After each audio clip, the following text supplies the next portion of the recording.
Bonjour à toutes et à tous. Avec vous, Mohamed Bilal, professeur de mathématiques.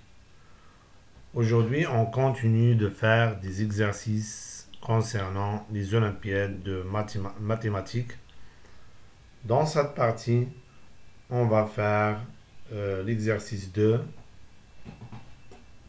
Donc, premièrement, on passe à l'énoncé de l'exercice 2.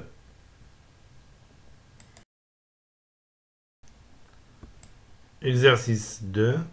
D'abord, on va lire l'énoncé de l'exercice 2.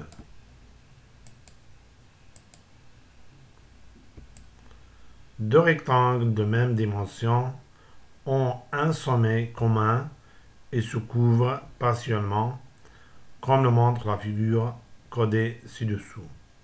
Donc, même dimension, c'est-à-dire même largeur et même longueur. Donc, la figure.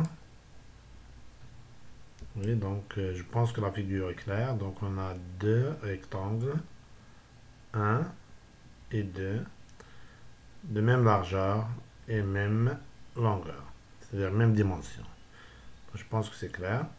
On passe maintenant à la question. Pour la question, déterminer la longueur L de ces deux rectangles. Et donc, je pense que la question est claire pour tout le monde. On passe maintenant à la solution de l'exercice 2. Donc, passons à la solution de l'exercice 2.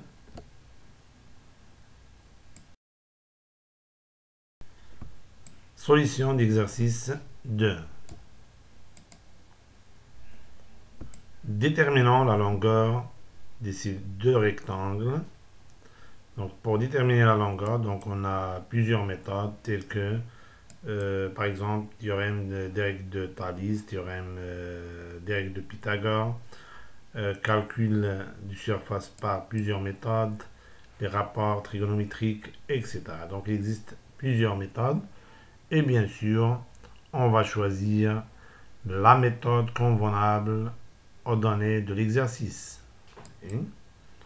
Donc, qu'est-ce qu'on va faire maintenant? On va noter, donc notons ABCD le premier rectangle et AEFG le deuxième rectangle et M le point d'intersection des deux segments EF et DC. Donc, voir la figure ci-contre. Donc, on a la figure ici. Donc, on a noté le premier rectangle ABCD. Donc, et pour le deuxième rectangle AEFG. Donc, les deux rectangles ont un sommet commun qui est le sommet A. Donc, ici, puisque ABCD est un rectangle, donc AD est perpendiculaire à DC en D. Et puisque les points DMC sont alignés, alors les deux droites DM et DC sont confondues, c'est-à-dire qu'on peut remplacer la droite DC par la droite DM, donc on aura la droite AD est perpendiculaire à la droite DM en D, et par suite, le triangle ADM est rectangle en D. D'une manière analogue, on montre que AEM est un triangle rectangle en E, en utilisant bien sûr maintenant le rectangle AEFG. Donc, puisque AEFG est un rectangle, alors AE, c'est-à-dire la droite AE, est perpendiculaire à la droite EF en E. Et puisque les points EMF sont alignés, alors les deux droites EM et EF sont confondues, c'est-à-dire qu'on peut remplacer la droite EM par la droite EF. On aura, ou bien on peut remplacer la droite EF par la droite EM. Donc on obtient, ou bien on aura, la droite AE est perpendiculaire à la droite EM en E, et par suite, le triangle AEM est rectangle en E. Donc, puisqu'on a démontré que les deux triangles AEM et ADM sont rectangle. Donc je pense que la méthode convenable dans cet exercice, ce sera le théorème des règles de Pythagore. Oui, donc on va écrire ce qu'on a expliqué. Puisque ABCD est un rectangle, alors la droite passant par A et D est perpendiculaire à la droite passant par DC en D. Et puisque les points DMC sont alignés, alors les deux droites DC et DM sont confondues. Puisqu'ils sont confondus, donc on peut remplacer DC ici par DM. Donc on aura quoi? On aura AD est perpendiculaire à DM. Au lieu de DC, on peut écrire DM parce que les deux droites sont confondues. Donc on aura AD perpendiculaire à DM en D. AD est perpendiculaire à DM en D, c'est-à-dire que le triangle ADM est rectangle en D. Oui. Donc AD est perpendiculaire à DM en D. Et par suite, ADM est un triangle rectangle en D. Et donc on a la figure ici. Donc ADM est un triangle rectangle en D. Donc d'une manière analogue, on peut montrer que AAM est un triangle rectangle en E. Puisque AEFG est un rectangle, alors AE est perpendiculaire à EF en E. Et comme les points EM, EMF sont alignés, donc les deux droites EM et EF sont confondues. Alors les deux droites EM et EF sont confondues, c'est-à-dire qu'on peut donc ici on a AE perpendiculaire à EF en E, et puisque EM et EF sont confondus, donc on peut remplacer ici EF par EM. On obtient AE est perpendiculaire à EM en E. Donc les deux droites AE et EM sont perpendiculaires en E. Oui. Et par suite, le triangle AEM est rectangle en E. Et par suite, AEM est un triangle rectangle en E. Donc maintenant, on peut appliquer le théorème des règles de Pythagore sur le triangle ADM et sur le triangle AEM. Donc on remarque que les deux triangles, c'est-à-dire le triangle ADM et le triangle AEM, ont un hypoténuse commun qui est AM. Oui. D'autre part, maintenant on va calculer la distance entre DM en fonction de la longueur L. On sait que, donc on a DM plus MC égale à la distance entre D et C. La distance entre DM plus la distance entre M et C égale à la distance entre D et C. Remplaçons chaque expression par sa valeur. Donc la distance entre M et C, c'est déjà donné dans l'exercice, égale à 2. Et la distance entre D et C, c'est donc L, puisque les deux triangles ont les mêmes dimensions, c'est-à-dire DC égale à GF égale à N. Donc, DM plus 2 égale à L. Et lorsqu'on transforme un nombre, ou bien on déplace un nombre d'un côté à l'autre, on doit changer le signe qui précède ce nombre. Donc on aura DM égale à L moins 2. Donc DM égale à L moins 2.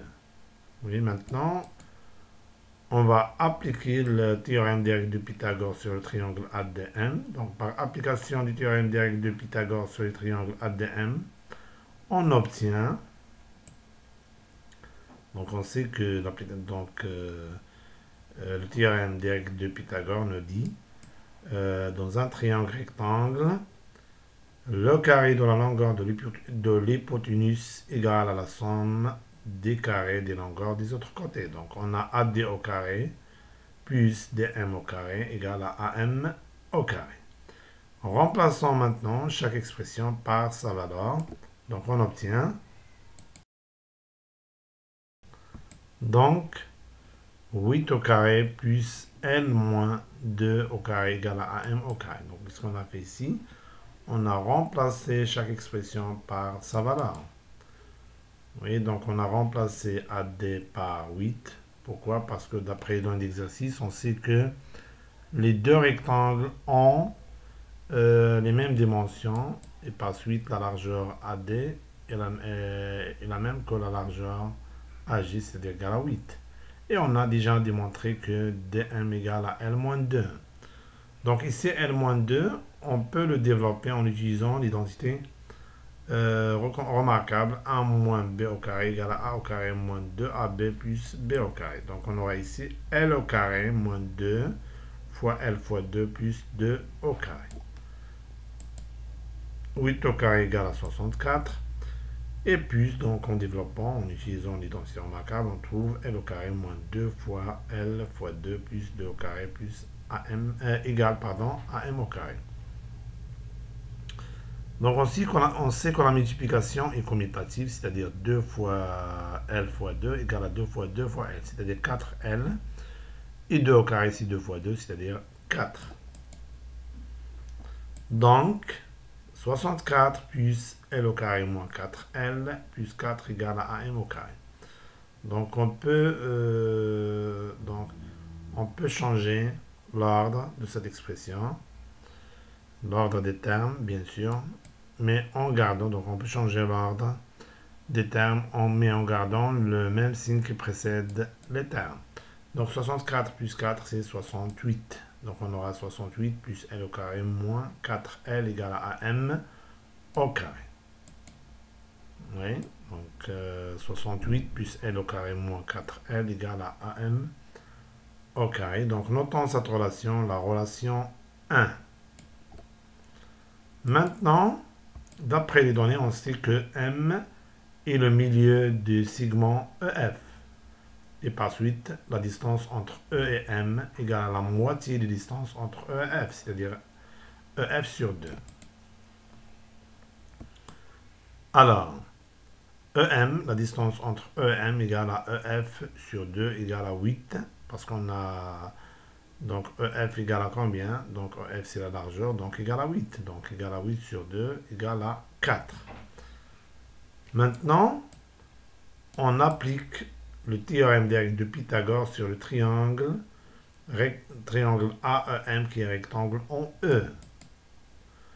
Par application du théorème direct de Pythagore sur le triangle AEM, qui est rectangle bien sûr en E, on obtient donc le carré de l'hypoténuse ici c'est AM. Le carré de la longueur de l'hypoténuse égale à la somme des carrés des longueurs des autres côtés, c'est-à-dire AE au carré plus EM au carré.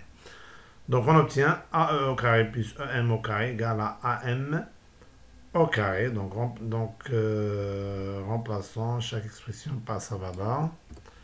Donc on obtient AE égale à L, oui, c'est la longueur, et EM, déjà calculé, on a déjà calculé EM égale à 4, plus 4 au carré égale à AM au carré. Oui, et 4 au carré, c'est 4 fois 4, c'est 16. Donc, L au carré plus 16 égale à AM au carré, et on note cette relation, la relation 2. Maintenant, on va utiliser les deux relations 1 et 2. Donc, qu'est-ce qu'on remarque dans les deux relations 1 et 2? On remarque qu'on a les membres de gauche, de droite, sont égaux, égales à AM au carré. Ici, on a AM au carré, ici, on a AM au carré. Donc, nécessairement, les membres de gauche sont égaux. C'est-à-dire que L au carré plus 16 égale à 68 plus L au carré moins 4L. Donc, d'après les deux relations 1 et 2, on déduit que L au carré plus 16, oui, L au carré plus 16 égale à 68 plus L au carré moins 4L. Oui. Donc on peut, lorsqu'on déplace, on transforme un nombre d'un côté à l'autre, donc on change le signe qui précède ce nombre. Par exemple, ici, on va déplacer 4L de droite à gauche. Et on va déplacer L au carré et 16 de gauche à droite. Donc on obtient, donc ce sera moins 4L lorsqu'on va déplacer ce nombre de droite à gauche, ça devient plus 4L. Donc on aura 4L, le moins, ce moins devient ici plus.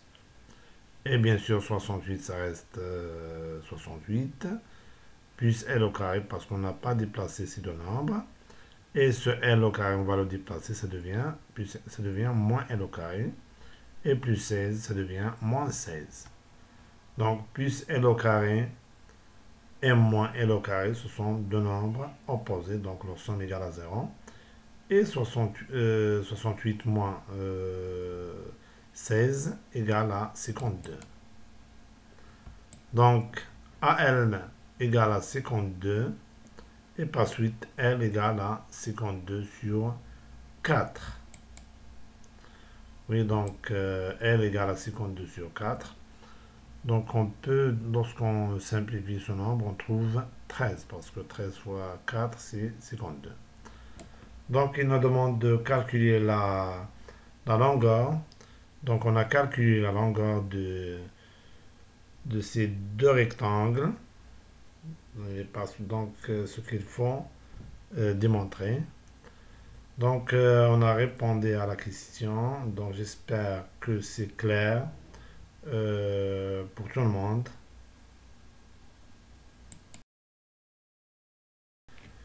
Oui, donc on s'arrête là et on se voit prochainement. Merci pour votre attention et au revoir.